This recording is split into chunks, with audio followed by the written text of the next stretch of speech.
The report highlights some examples of where the funds were not used in the way that the donors likely would have wanted them to be used. America, 1 year ago, the deadliest wildfires in California history killed over 400 people and destroyed 13,000 homes. Celebrities organized a massive benefit concert called FireAid that raised $100 million with a very specific promise.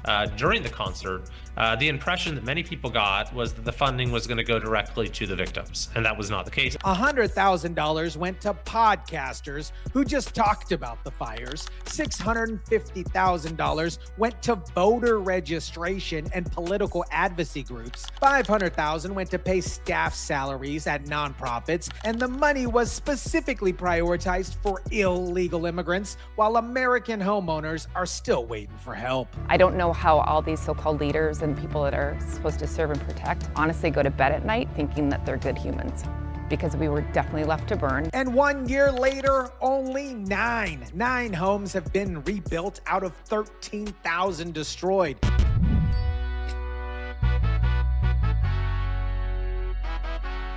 What is up, guys? Tyson De La Cruz here. Thank you so much for rocking with me. Let's start with the lie that started this whole scam. During the FireAid concert, actor Miles Teller stood on stage in front of millions and millions of viewers and made a very specific promise about where the money would go. All the money raised will go directly to the people who need it now. Not some of the money, not most of the money. All of the money would go directly to wildfire victims. That's what they told you to get you to open up your wallet. Two issues are, number one, that the funds didn't go directly to victims when a lot of people thought that's what would happen. And then number two, maybe there were some of the nonprofits who got the grants that were not engaged in the sort of activities that the concert was intended to be. So they made a promise they knew they couldn't keep to raise $100 million from generous Americans who wanted to help people who lost everything. That, my friends, is called fraud. That's obtaining money under false pretenses. And it gets worse. FireAid also promised that the funds would not be used for administrative purposes, but internal documents show that the money was funneled to third-party groups who used it for, you guessed it, staff salaries, benefits for attorneys, and even stipends to recognize extraordinary contributions. The attack in this report is that money was spent for salaries. Well, if you're going to be a legal aid center, you're going to have to hire attorneys. Not only did they break their promise about direct payments to the victims, they also broke their promise about no administrative costs. Every single major promise they made to donors was an absolute lie. Now, let me break down exactly where the FireAid donations actually went, because this is obviously going to piss you off a little bit. Instead of rebuilding 13,000 homes that were destroyed in the California fires, your money went to the most absurd pet projects that you can absolutely imagine. First up, $100,000 went to Altadena Talks Foundation, specifically to support Tony Raines' podcast. Tony Raines is a tech system administrator who happened to talk about the California wildfires on her show. So she applied for a FireAid grant and got $100,000 just for talking about the fires on her podcast. What? Think about what $100,000 could do to an actual wildfire victim. That's maybe a potential down payment on a new home. That's replacing their lost possessions. That's covering living expenses while they're rebuilding their home. Instead, it went to fund a podcaster. We didn't apply for FireAid funds because we assumed that the money was supposed to go directly to wildfire victims, not to podcasters. Silly for him for thinking that wildfire relief money should go to wildfire victims. Next up, over $650,000 went to groups focused on political power. Like you had one organization whose main mission seemed to be about voting rights, which, might be a laudable mission, but what exactly does it have to do with fire relief? How does voter registration help somebody whose house was burned in a wildfire? How does building political power put a roof over somebody's head? It doesn't do any of that. This is political organizing disguised as wildfire relief. And then we've got $500,000 that went to pay off staff salaries and administrative costs at various nonprofits. 6 organizations allocated FireAid grants towards labor, salaries, and quote-unquote related costs. So get this, your donation to help wildfire victims went to pay somebody's salary on a nonprofit. The attack in this report is that money was spent for salaries.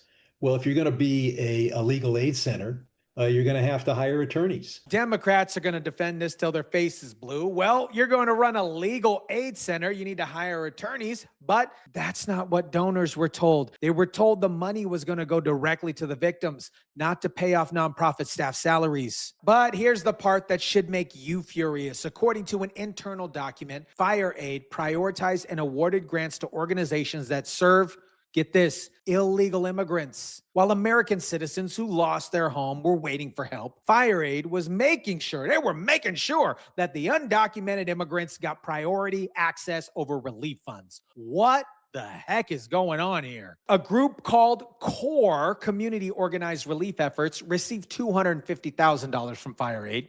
Their mission is to empower communities in and beyond crisis and build more equitable world in which underserved communities are prepared. Notice all that jargon and language. Equitable world and underserved communities. That, my friends, is code for prioritizing illegal immigrants and other identifying groups over actual American citizens who lost their homes in the fire. I don't know how all these so-called leaders and people that are supposed to serve and protect honestly go to bed at night thinking that they're good humans, because we were definitely left to burn. This, my friends, is America Last policies absolutely in action. This is exactly what we've been talking about. Democrats prioritizing illegal immigrants over American citizens, even when it comes to disaster relief. Thousands of rebuilding permits have been filed, but 1 year after the Eaton and Palisades fires, just 9 homes have been rebuilt. Out of 13,000 homes destroyed, only 9 have been rebuilt. 9 homes after a year, after $100 million raised at FireAid, after all the promises from the politicians, the celebrities, only 9 have been able to rebuild their homes. There has been a lot of unrealistic timelines that were given to, the community, the world, that, it's going to be back. We're going to be back in 1 and 2 years. That is not the case. When you drive through the Palisades, it is still like a war zone. Block after block, vacant, burned down foundations, nature turning over like we're in The Walking Dead. This is what communities look like 1 year later, while FireAid money went to podcasters, illegal immigrants, and voter registration drives. Probably the majority, 75% of my friends were dealing with insurance. In the Palisades, so many people had been canceled. And the insurance situation is an absolute nightmare. Many people had their fire insurance canceled just days before the blaze happened. Others are fighting with adjusters over particular coverage. Some are discovering they were underinsured after paying premiums for 30 years. Now, we've been following this California disaster for months, and I want to give a huge shout out to a subscriber, Kinsley777, for her comments about California and what's going on in California, and then also re-sparking or reigniting the conversation about this FireAid topic. Pardon the pun there.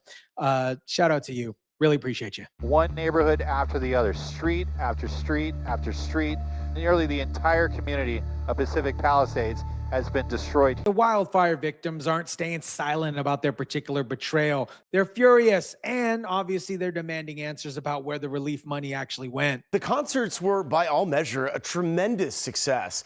Dozens of the country's top stars performing. Viewers donated. Ever since the shows, though, a small group of Republicans has claimed the money did not go where it was promised. But event organizers say the criticism is all a cheap political stunt. FireAid organizers are calling the congressional investigation a cheap political stunt.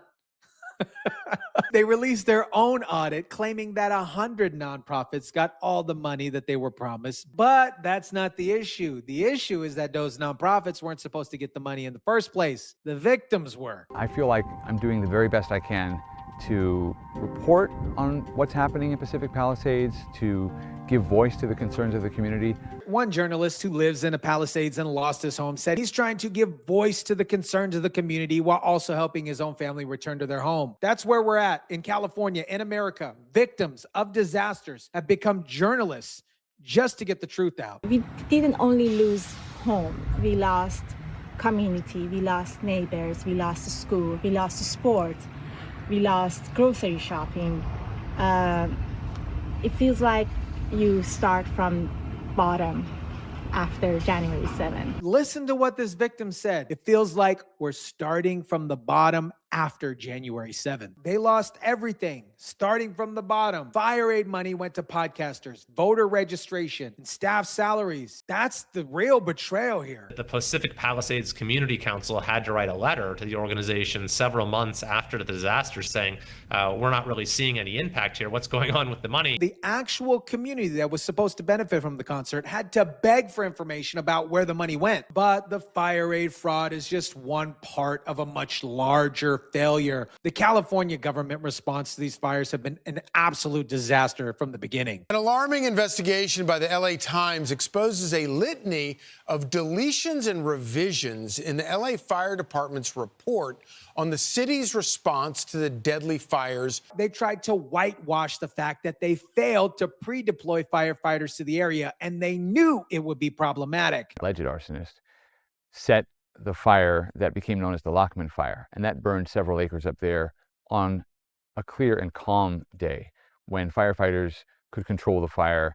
They put that fire out and then returned the following day for what they call mop-up operations. Here's what really happened. On New Year's Eve, an alleged arsonist set a fire called the Lynchman Fire. Firefighters put it out on a clear and calm day when they obviously could control it, but they failed to stop the fire from the smoldering roots of the plants on the mountainside. When the extreme wind event arrived 6 days later, it reignited the Lockman Fire, and the first homes started going up perhaps about 90 minutes after the fire started.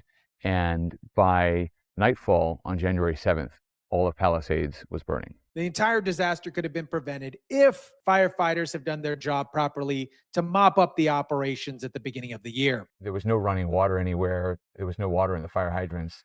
I happened to have some Diet Coke in the back of my car. So we took Diet Coke and we doused the fire on someone's fence with Diet Coke. And when the fire first hit, there was no water in the fire hydrants. The 117 million gallon reservoir above the Pacific Palisades had been empty for maintenance for most of the year. America, this is what happens when you trust celebrities and politicians to help disaster victims. They raise $100 million by promising it would go directly to people who lost everything. Instead, it went to podcasters, voter registration drives, staff salaries, and organizations that prioritize illegal immigrants over American citizens. 1 year later, only 9 homes have been rebuilt out of 13,000 destroyed. Over 400 people are dead. Families are still living in hotels, still fighting with insurance companies, and still waiting for help that they were promised. The LA Fire Department covered up their failures. The reservoir was empty when the fires hit. Firefighters failed to properly extinguish the fire that was reignited and destroyed entire communities, and FireAid took your donations and gave them to everyone except for the victims. The ongoing investigation regarding FireAid still has $25 million left to disperse. Every single dollar should go directly to wildfire victims this time, not podcasters, not politician groups, not nonprofit salaries. Victims. Let me know what you think about this. Drop it down in the comment section down below. Smash the like button if you kindly would. Share, subscribe, and as always, guys, I'll catch you on the next one.